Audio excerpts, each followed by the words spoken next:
I thought, we'll get into the game part of this. We could start now, but one of my real big takeaways from yesterday's game, despite it being a blowout, and I'll tell you what that was at 7 o'clock. Oh, look at that tease. Thank you. That's pretty good. Thanks. Somebody said, days like today, you guys earn your paychecks. I don't know how you're making this game seem interesting, but good job so far. I mean, that game sucked. That was one of the worst and least memorable Super Bowls of my lifetime. So I saw Danny was like, I haven't seen a defensive performance. He said it reminded him of the Bucs Raider game. I want to say it was 0-2, and I thought that was a really good one because Gruden knew the playbook. And I remember that being so bad that me and my friends, because we were a much younger age, we at halftime knew that game was over and that there was no chance of a comeback. We went outside. We were playing basketball. We had a dunk contest, and we went back in. It was like, oh, it's whatever the score was in the fourth quarter. Like, yeah, that game sucked. I'm going to go a little earlier than that. Or not earlier. What would it be? More recent. Yes. 0-2 is a good poll. In terms of defensive performance, I'm going to give you, that reminded me an awful lot, and I know the game was tighter. It reminded me of what the Giants did in 2007. Yeah. That was the greatest offense I had ever seen in my life. What the Patriots did that year, Randy Moss's first year, they went undefeated. Mm-hmm. That was a steam engine of an offense. And I want to say that Randy Moss touchdown right before the Giants got the ball back to go ahead, I want to say the score was 14-10 on that Randy Moss touchdown. Yes, that sounds right. So that offense being held to basically 7 until the very end of the fourth quarter was remarkable, and it was very reminiscent of the defensive line basically just getting there with 4. And I found this interesting, Dirt. I'll let you go, but I find how we shape this. I may have said this before a couple weeks ago. How we label teams. Hey, it's this guy, look at the job this guy's doing, and then another team does, well, look at the job that guy's doing. It's never the same position or role.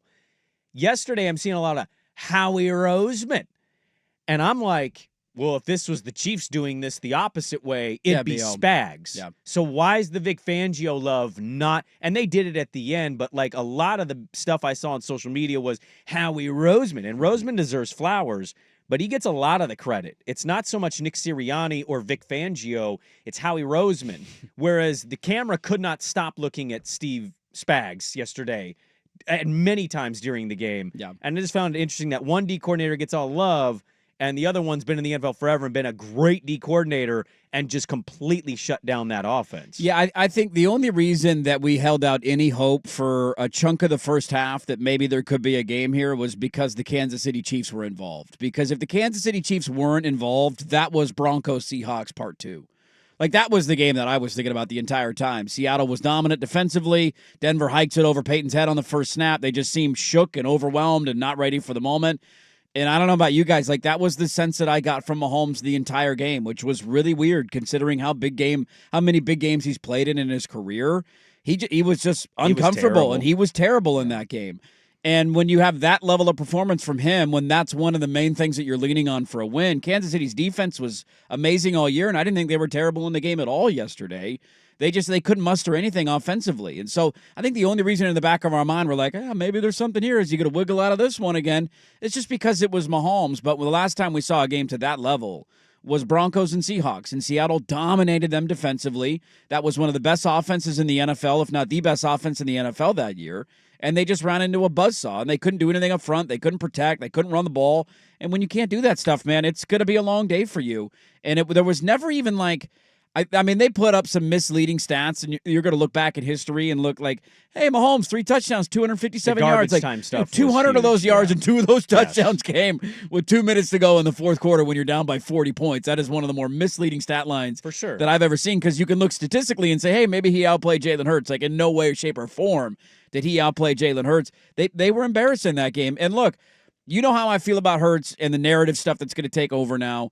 I'm not the biggest Nick Sirianni guy, but he absolutely deserves his flowers, and you're spot on that if this was reversed, Andy Reid would be the talking point, and Nick Sirianni's not getting a ton of that attention. We never talk about the chief general manager. It's always Reid or it's Spags or it's Mahomes, right. And I get giving people love, but like I just find that interesting that it's with Philly, it's Howie Roseman, and Roseman's been there through multiple regimes, Reid, Kelly, and now Sirianni. Yes.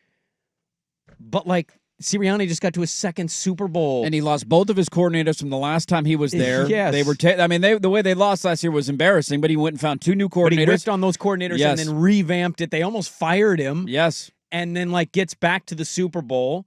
And like the underrated part I thought of them was Vic Fangio telling Miami, I'm just going to leave because I've been a lifelong Eagle fan and there's an opportunity. I got a chance to go work in Philadelphia, and there's a ton of talent on that team, and I want to go coach. That was his dream job. Philadelphia is a dream job for Vic Fangio. And the other thing I'll say, like you know how I feel about Hurts, and my stance isn't going to change off of one game.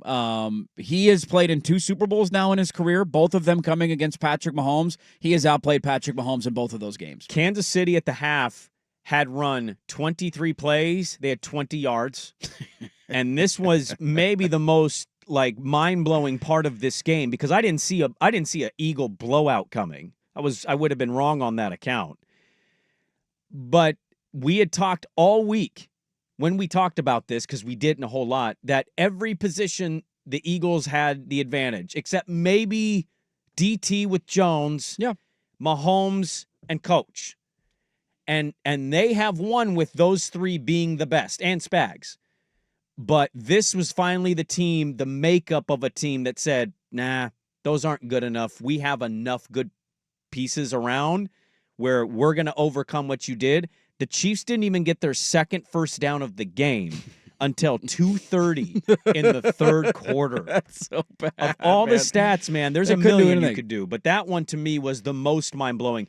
20 plays or 23 plays with 20 total yards in the first half. The Eagles had more points than the Chiefs had yards in the first half. And the second first down for the they picked up a first down on their first offensive play of the game. First play of the game, quick little pass. Didn't get their second first down until basically the end of the third quarter. They that didn't is cross unbelievable. midfield till midway through the third quarter. It Just was nothing. Unreal. They couldn't do anything. And that's one of the greatest quarterbacks ever. And he looked like a high school kid playing against an NFL defense. It just I was happy watching it because I was rooting like hell against Kansas City just by betting on them. Mind blown watching that performance.